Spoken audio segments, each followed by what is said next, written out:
काया से प्रेम है,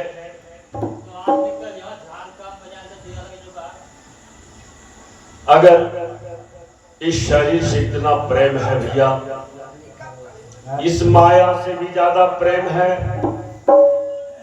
बेटा बेटी धन संपत्ति से, तो संत कहते हैं भैया, मैं नहीं कह रहा हूं, संत कह रहा है, काया न तजो माया न तजो। घर भी मत त्यागो भैया, शरीर को भी मत त्यागो, लेकिन इस दुनिया में रहो कैसे? जैसे कमल बिच पानी में। कमल कहाँ रहते हैं? उनका जड़ कहाँ है? कीचड़ में। भले मेरा माँ बाप कितनों पापी क्यों ना हो, कितनों दुराचारी क्यों ना हो, फिर भी हम लोगों को ऐसा कर्म करना चाहिए ताकि उनसे ऊंचा उठ जाए।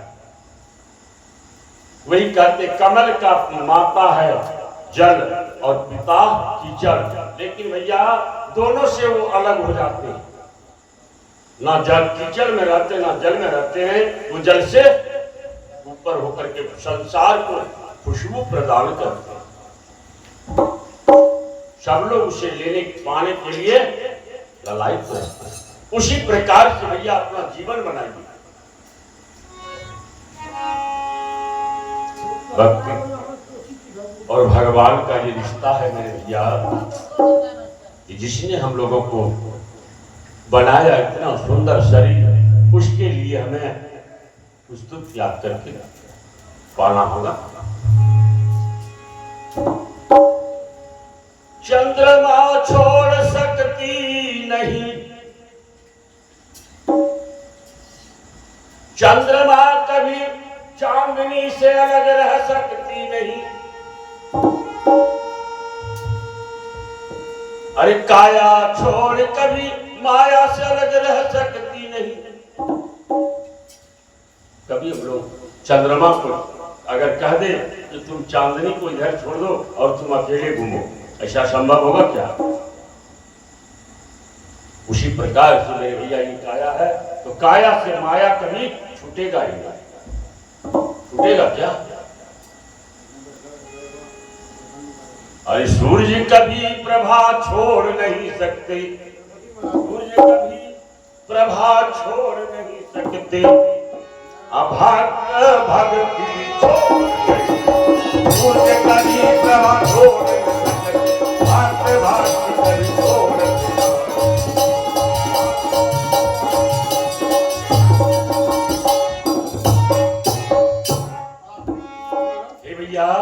सूर्य की किरण प्रभा कभी अलग हो नहीं सकता। उसी प्रकार जो पक्का भक्त होता है वो भगवान की भक्ति को कभी छोड़ ही नहीं सकता।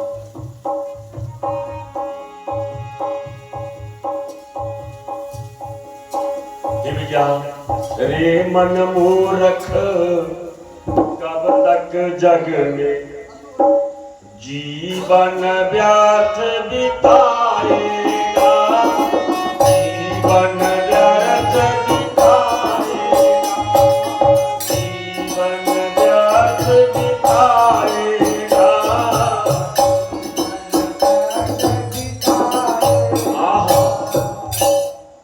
राम नाम नहीं गाएगा तू, राम नाम नहीं गाएगा तू, अंत समय पछताएगा।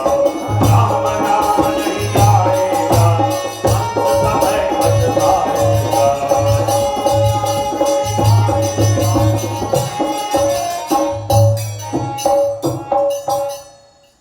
भैया अगर इस जीवन में रह करके अगर राम का नाम नहीं मुखार गाइएगा, जाने के समय में पछताना पड़ेगा।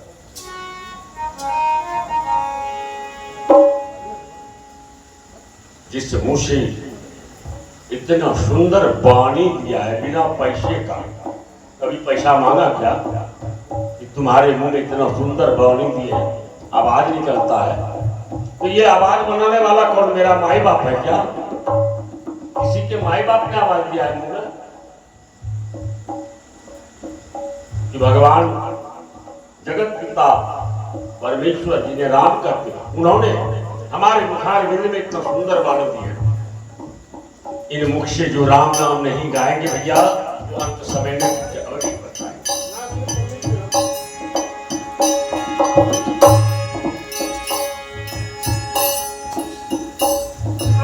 नाम हुआ है जग में,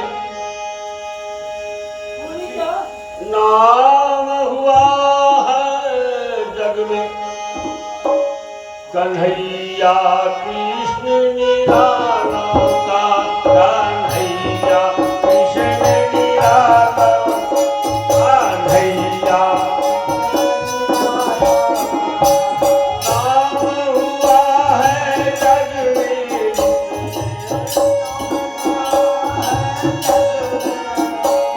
कन्हैया कृष्ण निराला का, कन्हैया।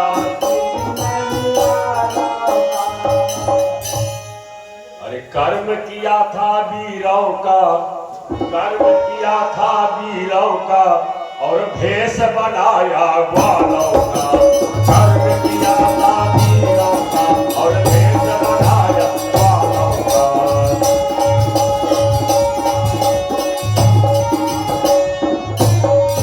कर्म किया था वीरों का, और भेष बनाया ग्वालों का, कर्म किया था वीरों का।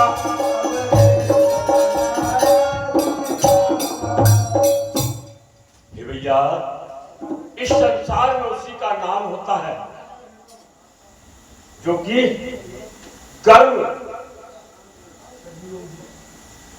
करती, अपने शरीर में योग साधना कर्म रूपी योग से कर्म योगी बनो भैया, क्योंकि भेष से कोई साधु नहीं होता, भेष से कोई संत नहीं होता, कर्म से ही उसमें संत आता है। भेष से भजनिया कीर्तनिया नहीं होता है मेरे भैया, भाव से भजन करने के बाद ही भजनिया होता है। इसलिए मेरे भैया, कर्म कीजिए तो दिल खोल करके कीजिए, भगवान का नाम।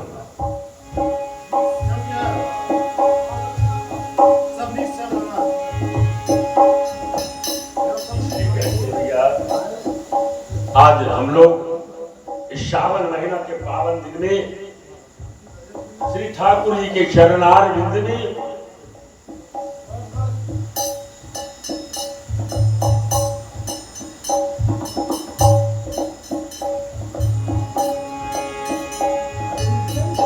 गोस्वामी बाबा ने भी लिखा है, तात स्वर्ग जप वर्ग सुख।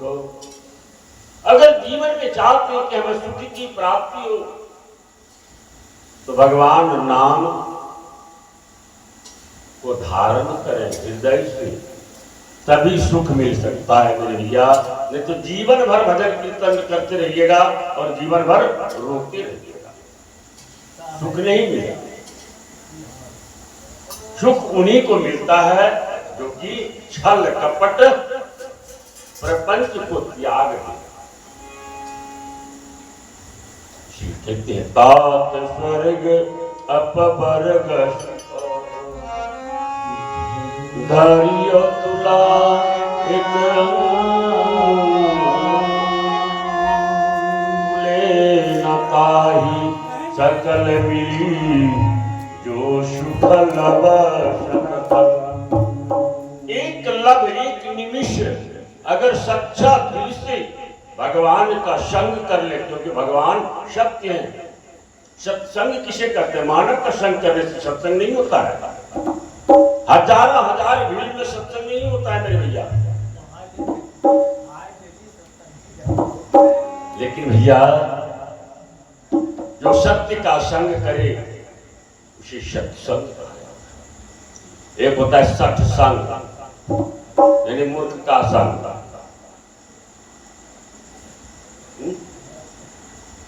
लेकिन यहाँ कहते सठ सुधरही सत्संगति पाई अपारस परस घात सुहाई। जो सठ होते हैं वो सत्संग सुन करके बदल तो सकता है। जैसे पारस मणि पत्थर में अगर लोहे का कुल्हाड़ी सटा देंगे, सोने का कुल्हाड़ी बन जाएगा, बन जाएगा। लेकिन भैया उसका स्वभाव बदलेगा नहीं। रूप भले बदल सकता है, स्वभाव नहीं बदल सकता है। क्योंकि कुल्हाड़ी का काम क्या है? काटना। चाहे लोहे का कुल्हाड़ी हो, कुल्हाड़ी तो काटने का काम में आता है, या सोने का कुल्हाड़ी। आजकल जो सत्संग लोग सुनते हैं, यही सत्संग सुनते हैं, संग करते हैं, लेकिन उसका स्वभाव, जो मन का जो विकार है, उसे त्याग ही नहीं पाते हैं मेरे भैया। राम की भक्ति, भक्ति करे कोई शूरमा, सबसे नहीं हो सकता है। भक्ति करे कोई शूरमा, जाति वर्ण कुल खोए। जो अपने जात को पकड़े रखेगा, अपने वर्ण को पकड़े रखेगा, अपने कुल को पकड़े रखेगा, वो भगवान की भक्ति नहीं करेगा। जो इन सबको खो देगा, बेच देगा या जला देगा, वही भगवान का भक्ति कर सकता है। इसके अलावा नहीं भैया। जिनके पास में माया है, वो पश्चिमी कितने में रहेगा।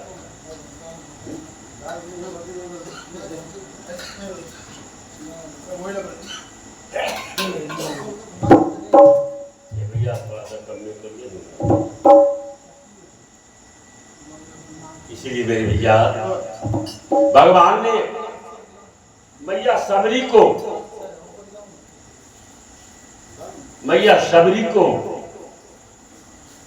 जो भक्ति दिए, कभी सबरी मैया मंदिर नहीं गई। मंदिर गई है क्या? आज भक्ति की बात को मैं यहाँ पर भगवान की भक्ति के विषय में श्रद्धा पूर्वक से श्रवण करूं। शब्द की कलियां चुन चुन कर, शब्द की कलियां चुन चुन कर, माला एक बनाऊंगा।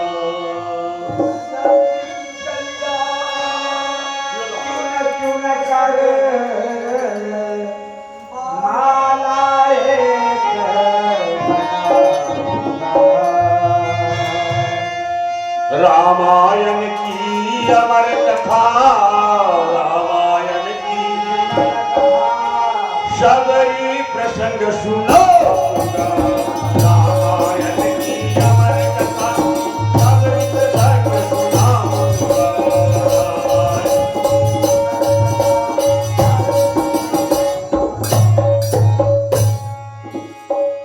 भैया, एक छोटे छोटे शब्द की कली को निकाल करके एक माला के रूप में कथा का वर्णन करने जाते हैं। भगवान के विषय में लिखे हैं,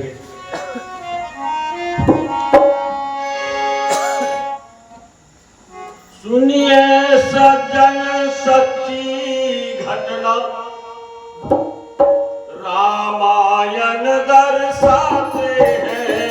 रामायण दर्शाते हैं, रामायण दर्शाते हैं।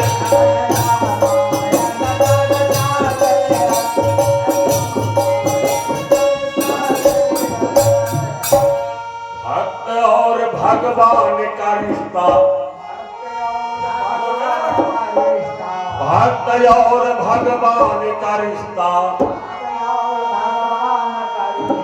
तुलसी बाबा सुनाते हैं। भक्त और भगवान का रिश्ता, तुलसी बाबा सुनाते हैं। भक्त और भगवान का रिश्ता, तुलसी बाबा सुनाते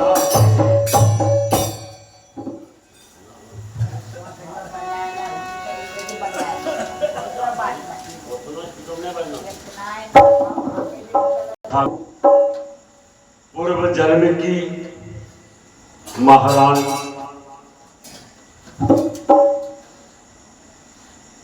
एक समय की बात है,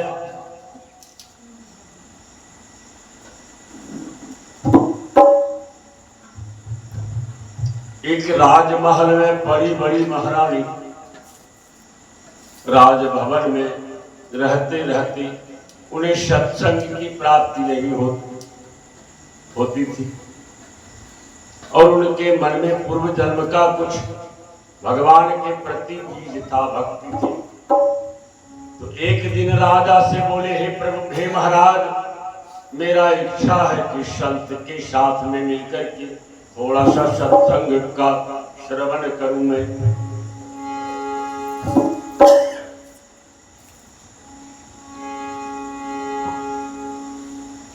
तो राजा ने कहा, हे महारानी, इतनी सी बात में क्या सोचना है? आज ही मैं अपने पूरा नगर में ढिंडोरा पिटवा देता हूं कि जितने भी हमारे राज्य में साधु महात्मा संत हैं, वो आज मेरे घर में आकर के हमारी महारानी को सत्संग सुनावे।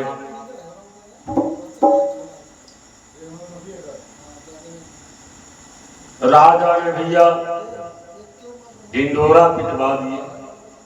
उनके राज में जितने भी महात्मा थे सब एक एक करके राजभवन में जमा हो गए। जैसे ही महात्मा आने लगे, रानी दौड़ करके बड़े प्रेम से लोटा में जल भर करके चरण पखारी चरणोदकलिन्ना, चरण पखारी चरणोदकलिन्ना, अभावन सहित निज पावन किन्हा। हे भैया, संत की सेवा में लग गई और चरण पखार करके उनकी चरणामृत को पान किया और पूरे राजभवन में उसे छिड़का दी। महारानी मन ही मन बड़ा प्रसन्न होती है कि बड़े भाग्य पावहि सतसंगा।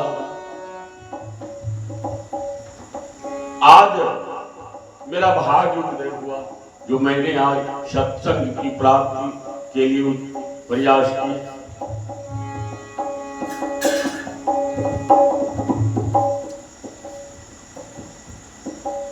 महात्मा और सब लोग वहां पर आए, अनेकों विचार अपने अपने सब महात्मा ने रखा।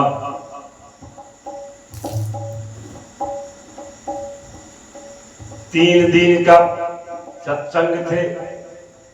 3 दिन जब बीत गया भैया, तो रानी की सेवा से सब महात्मा प्रसन्न हो गए। जब विदा होने लगे तो महात्मा जी ने रानी की भक्ति को देख करके बोला, बेटी, तुम्हारी सेवा से हम लोग बहुत प्रसन्न हैं, तुम वरदान मांगो बेटी। अरे मांगी ले हो आज वरदान माहे रानी, मांगी ले हो आज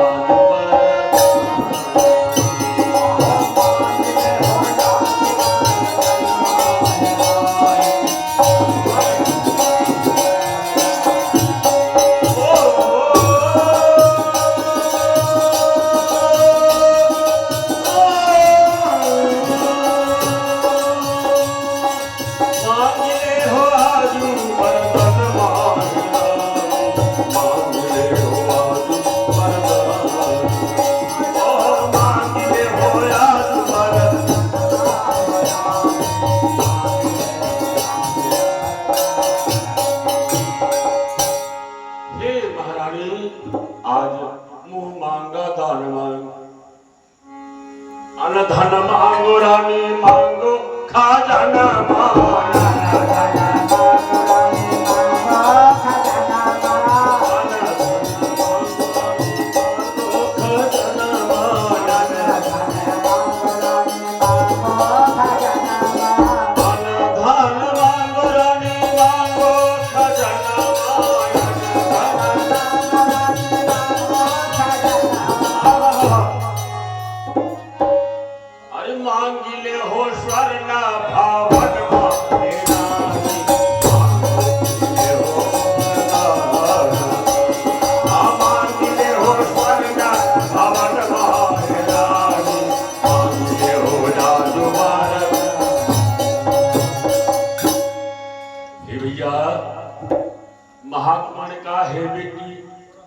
का भी भवन मांगना है तो मांग लो, आज देने में सक्षम।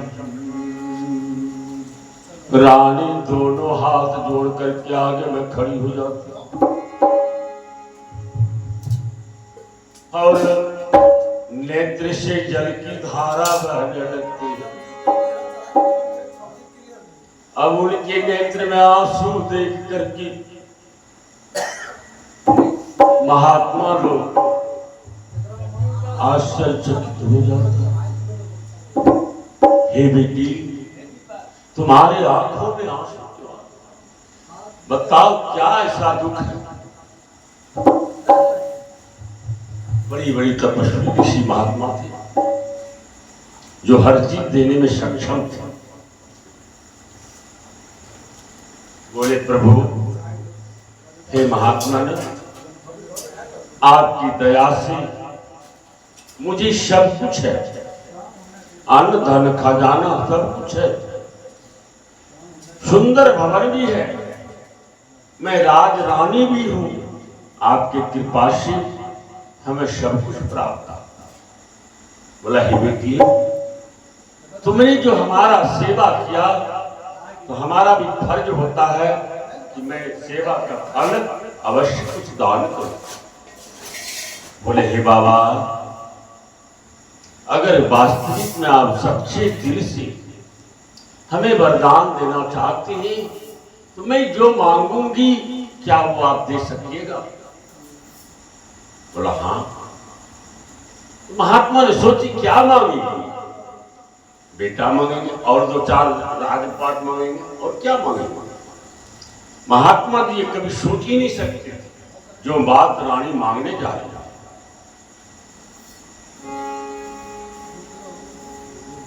बोले हाँ बेटी।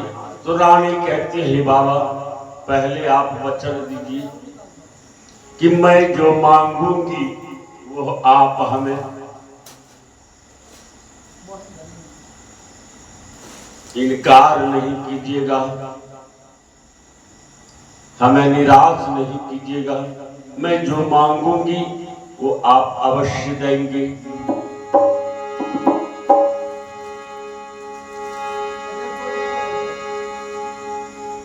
बोला एवमस्तु बेटी, मैं वचन देता हूं, तुम जो मांगोगे वह मैं जो दे दूंगा।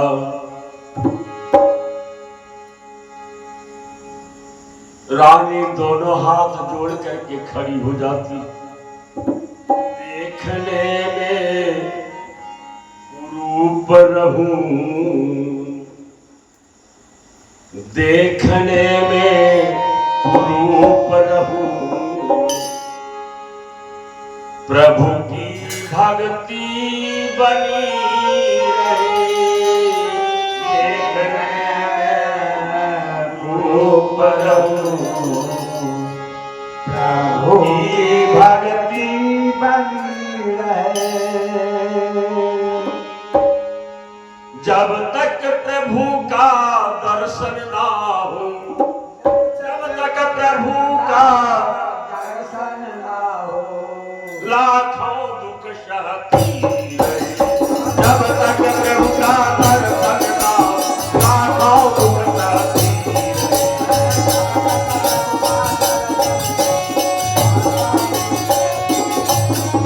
जब तक प्रभु का दर्शन ना हो, लाखों दुख सहती रहे।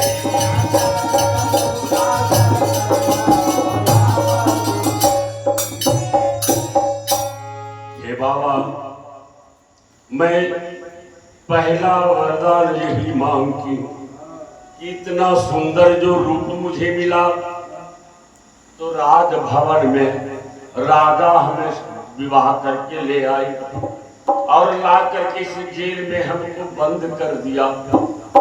यहाँ ना भक्ति है ना प्रेम भगवान से, यहाँ तो भगवान का भी नाम नहीं हो।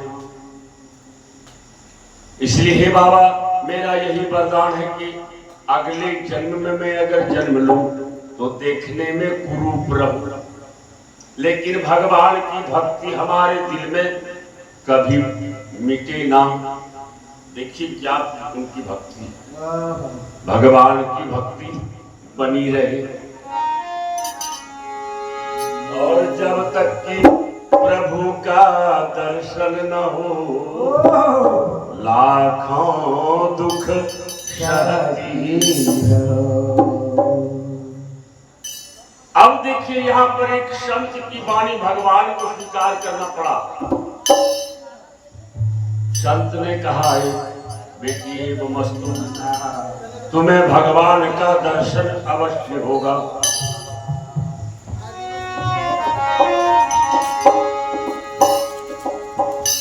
लेकिन बेटी तुमने दुख मांगी है तो वह कष्ट भोग सुख छोड़ करके अगर कष्ट भोग लोगी तब भगवान का दर्शन हो जाएगा।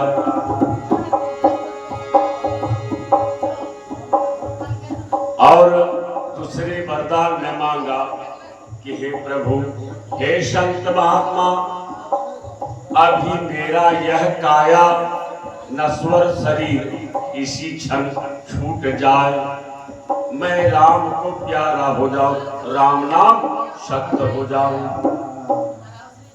अब ये दूसरा वरदान सुन करके तो महात्मा लोग घबरा गए।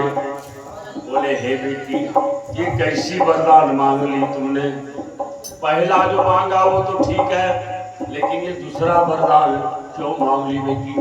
अगर मैं हाँ कहता हूँ तो इसी क्षण तुम्हारी मृत्यु हो जाएगी और जब तुम्हारी मृत्यु हो जाएगी तो राजा हम लोगों को कोल्हू में फेरवा देंगे। इसलिए हे बेटी दया कर दो हमारे ऊपर हम पर दया करो महारानी हम पर दया करो। हे महारानी हमारे ऊपर दया करो। बोले बाबा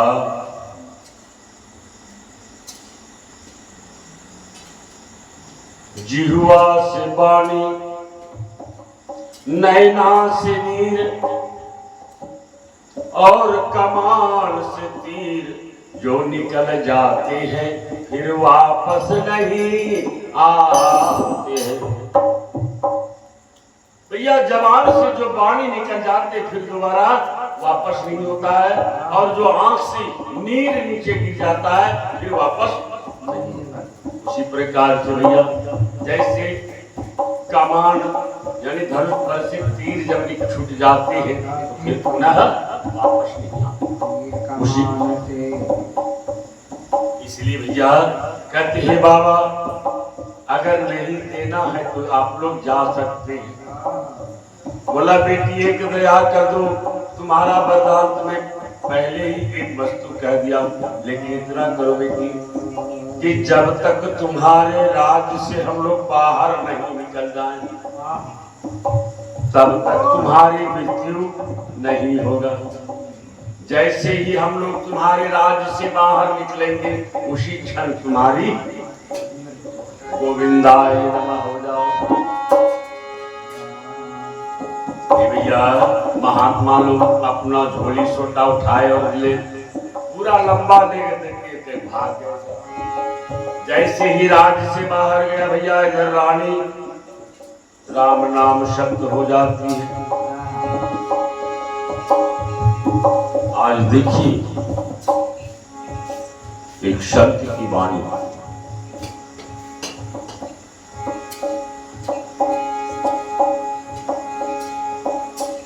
भक्ति के पास भगवान प्रेम में काम नहीं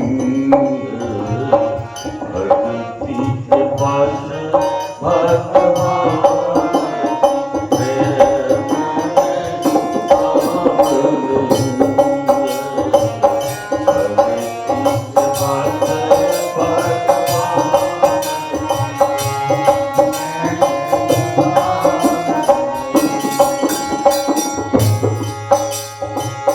भक्ति करनी थी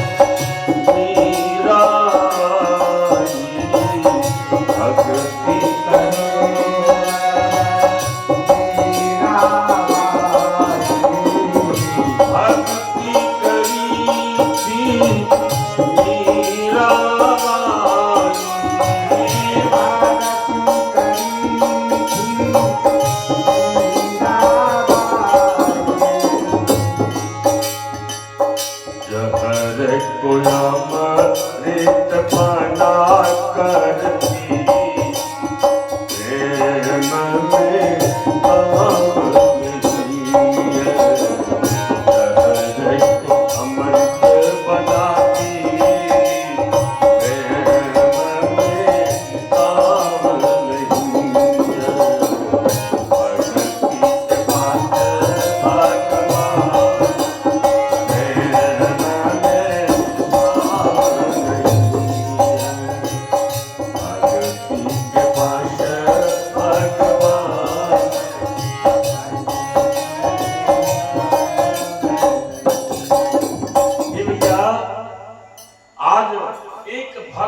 वश में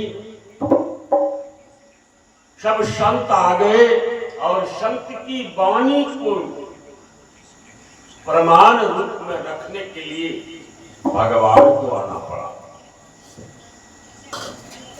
जी हाँ, अगर संत ऐसा नहीं बात बोलते तो शबरी को भगवान कभी दर्शन भी नहीं देते।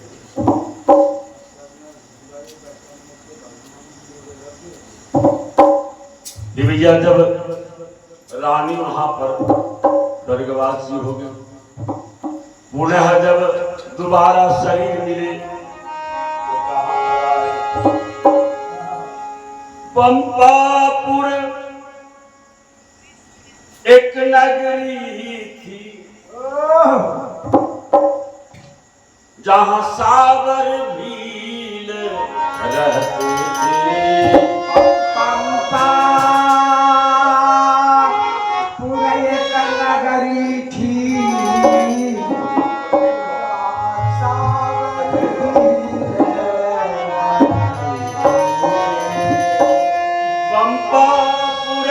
नगरी थी जहाँ सावर भील रहते थे।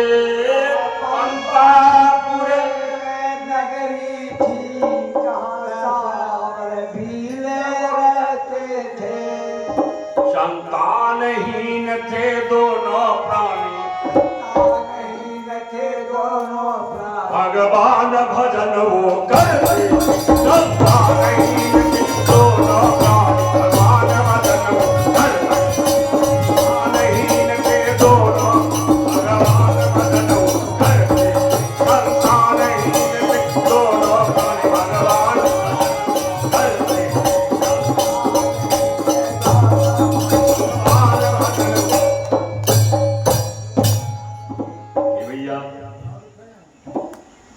राजा ये सबर भील नाम करके पंपापुर में राजधानी में, लेकिन भैया दोनों संतानहीन थे, ना बेटा ना बेटी थे।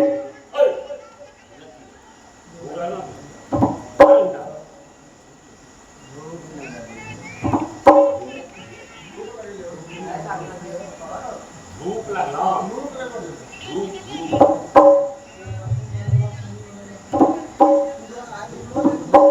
हे भैया पंपापुर के वो राजा थे सबर भील, लेकिन उन्हें ना बेटा था ना बेटी थी। और वन में वन देवी का मंदिर था जिनका नाम मैया असावरी थी। जी असावरी मैया असावरी से दोनों प्राणी जाकर विनय करते हैं।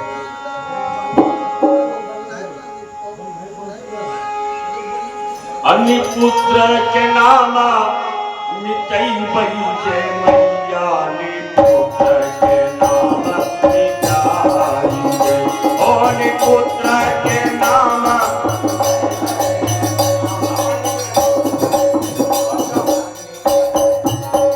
नी पुत्र के नाम मिटई बही जय मैया ने पुत्र के नाम मिटाई जय। पुत्र के नाम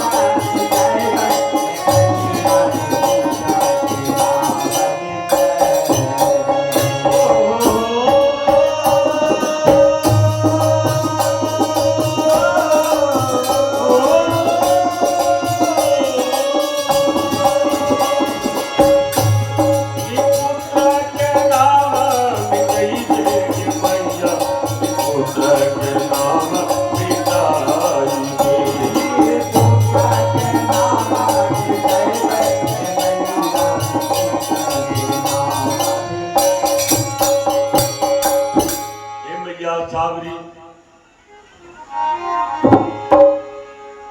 हम दोनों प्राणी को आज लोग निपुत्रा निपुत्री कहते हैं। हे मैया कुल देवी अशावरी, कुछ ऐसा उपाय कर दो मैया।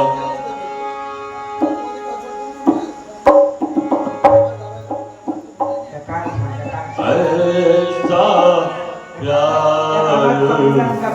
बहा दो मैया, ऐसा प्यार बहा दो मैया, चरणों से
आज तक मैं कुछ नहीं आपसे मांगी, लेकिन आज मैया जब लोग मुझे निपुत्र और निपुत्री कहने शुरू कर दिए, मैं आज तुमसे आज एक वरदान मांगा कि मैया अशावरी,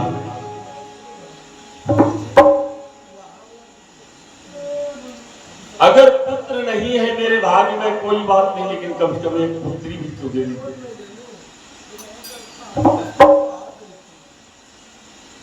अगर मुझे संतान हो जाएंगे मैया, उस दिन मनोती मांगते हैं दोनों प्राणी हाथ जोड़कर कि हे मैया साबरी, अगर हमें संतान हो जाएंगे तो 101 पाठा और भेड़ा का बलिदान दूंगा। जैसे ही हमारे घर में संतान का पैदा होगा, 1 पाठा और भेड़ा का बलिदान दूंगा।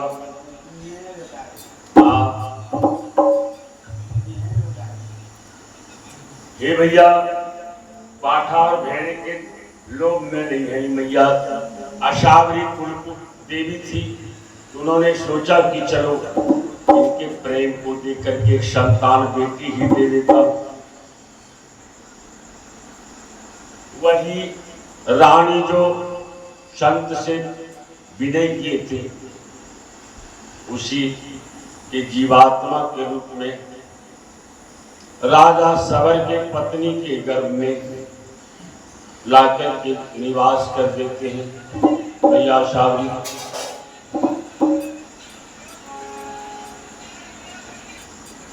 बहुत समय बीतने के बाद 9 महीना के बाद सुंदर एक कन्या का जन्म होता है।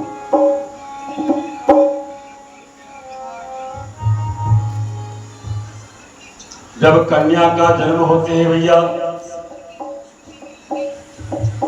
तो उसी दिन राजा ने सोचा कि मैया सावरी के दया का फल है, इसलिए उनका नाम शबरी ही रखा गया।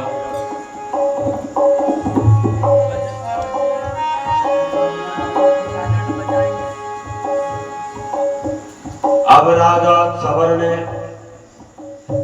उसी दिन से 101 पाठा और भेड़ा बुलाए कि अब तो मैया ने हमारी मनोकामना पूरी कर दी, बलिदान देना चाहिए। तो जब ला करके जमा के भैया, तो लोग ने कहा अरे बाबा इतना इतना कौन खाएगा, जब तुम्हारी बेटी बड़ी हो जाएगी ना, इसके विवाह में जो है जब बाराती भी आएंगे और इधर से सराती रहेंगे, तो दोनों बाराती सराती मिल करके तब 101 पठा भेड़ा का मांस खा सकते हैं। इसलिए तुम माँ से कच्छे हो ना, मन्नत मांगी है ना, इसलिए तुम सब खरीद करके घर में रखो।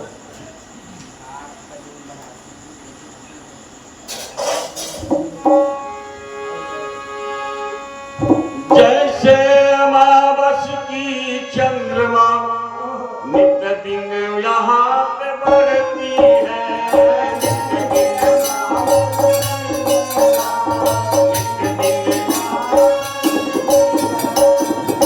वैसे ही शबरी अब पिता के घर में बढ़ती है, शबरी पिता के घर में बढ़ती है,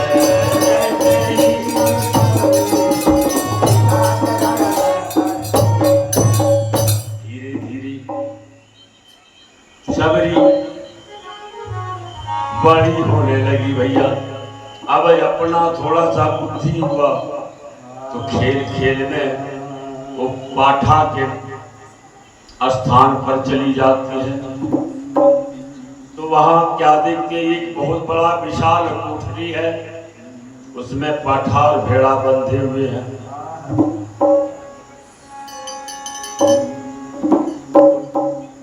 लोगों से पूछा कि इतना इतना हमारे बाबूजी पाठा भेड़ा को क्यों बंद करके रखा है, तो सबने बताया अरे शबरी तुम्हें पता नहीं, मैया सागरी से मनौती मांगे तुम्हारे माता पिता ने,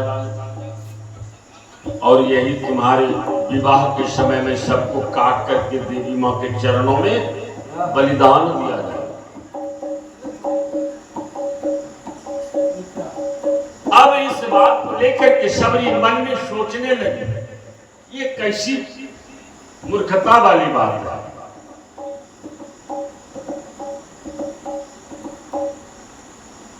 एक हमारी जान के खातिर 100 जान का हत्या करे तो मूर्खता है।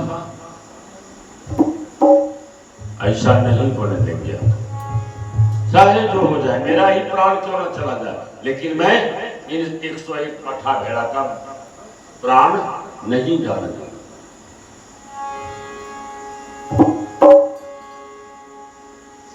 शबरी ने कहा है तो लोग वो कहते हैं, मैं पहले माँ से पूछती हूँ, देखें माँ क्या करती है। ए माता सुनो विनती,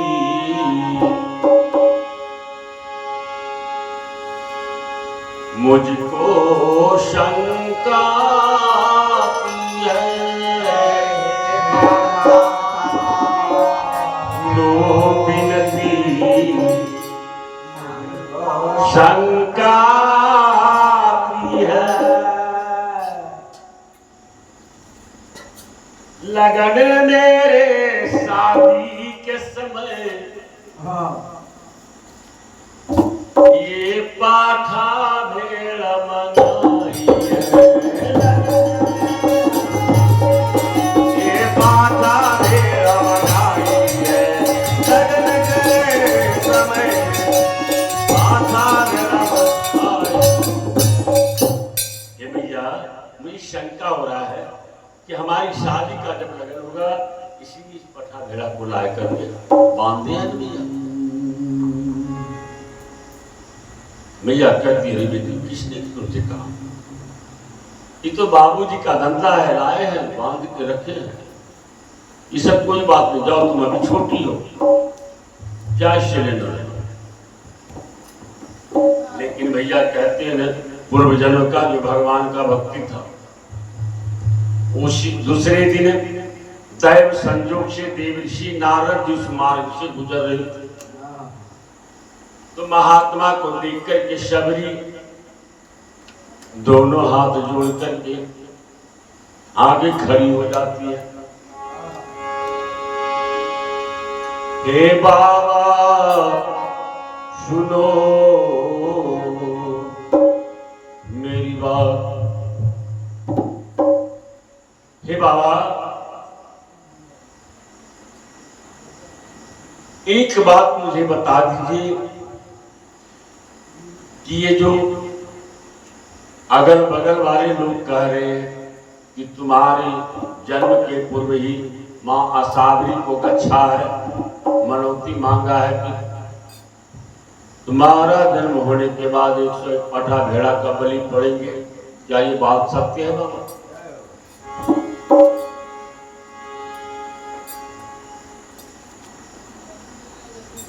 नारद बाबा कहते हैं बेटी ये असत्य नहीं है, सत्य बात है। तुम्हारे पिताजी ने बलि देने के लिए इसे लाया। इतना सुनते ही दौड़ करके शबरी अपनी माँ के पास चली जाती है और माँ से कहती है, हे मैया सुनो, अरे हम पापी ना बड़ा भारी जमाई, हम पापी न बड़ा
हमारी एक जीवन के लिए 100 जीव क्यों मारने के लिए लाए हुए? बाबूजी ने क्यों ऐसा किया? शबरी का आत्मज्ञान जग जाती है कि जीव मत मारो बापुरा, सब में एक ही प्राण, पाप हिंसा न छूटी हो, जुग जुग सुनो पुराण। जो हत्या करते हैं किसी भी जीव का, तो जीवन भर पुराण क्यों न सुनते रहे, जीवन भर भगवान का भक्ति क्यों न रहे, लेकिन उस हत्या का पाप मिटता नहीं।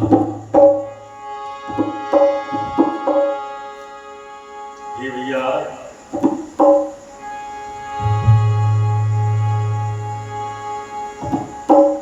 अर्धरात्रि में शबरी ने यह मन में निश्चय किया, आज मैं इन्हें आजाद करूंगा और मैं भी राजमहल छोड़ दूंगी। मध्यरात्रि में शबरी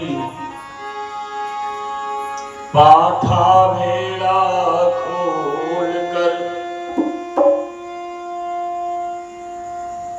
बड़ी दोनों हाथ से उन सबसे प्रार्थना करती है कि हे जीवात्मा, मेरी बात को पहले ध्यान से सुनिएगा।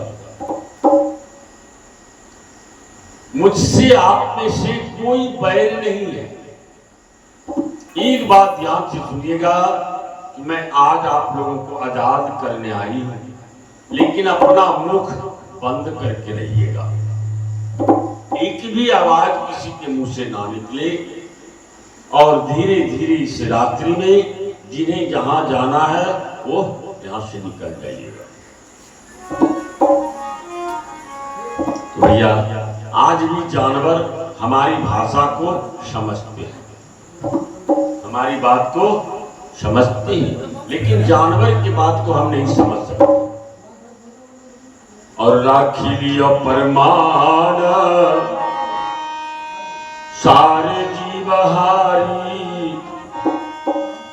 आता जी जग कुंज निकल घर छा।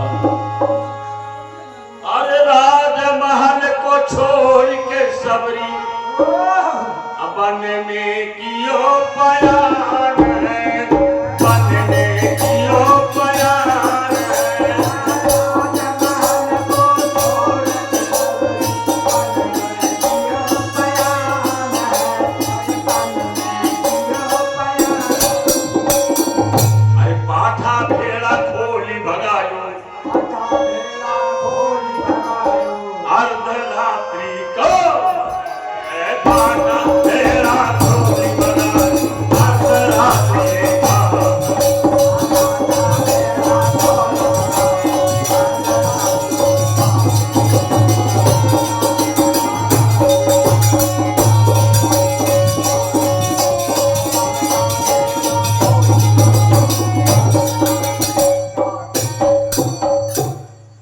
आधा रात्रि में भैया अपना महल भी छोड़ दी और पाठा भेड़ा को भी खोल करके बाहर निकाल दिए भैया, और गाना शुरू कर दिए। अरे मैं ना शादी करूंगी गे माई, मैं ना शादी करूंगी, मैं ना शादी करूंगी गे माई,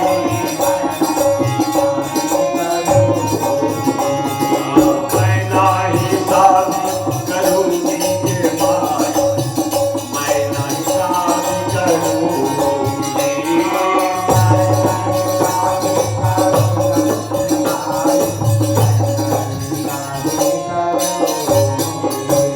वन में जाकर जोगन बनूंगी, वन में जाकर जोगन बनूंगी, वन में जाकर जोगनी बनूंगी, वन में जाकर जोगन बनूंगी।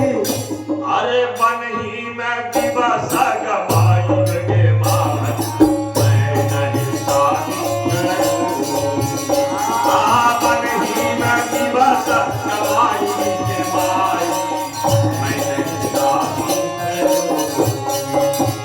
बन ही में दिवस गवाई गे माई, मैं नहीं शादी करूंगी। वन में रहूंगी, वन फल खाऊंगी, वन में रहूंगी, फल खाऊंगी, वन में रहूंगी। ओ,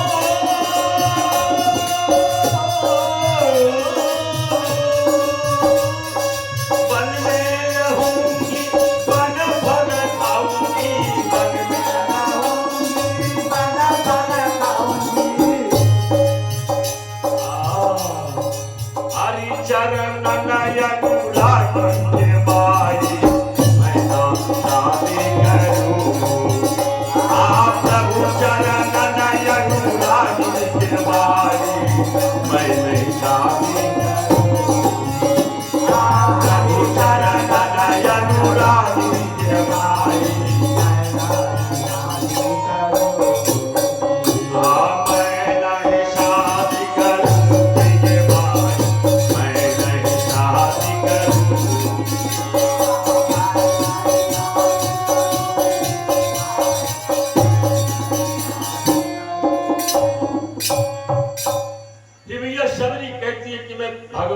चरणों की अनुरागी बन जाऊंगी, लेकिन मैं अब शादी नहीं करूंगी।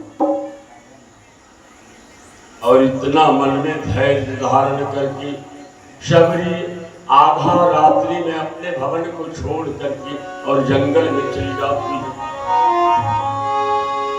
तो उनके राज्य के बाहर में मतंग वन नाम कर का एक जंगल था। मतंग वन जी।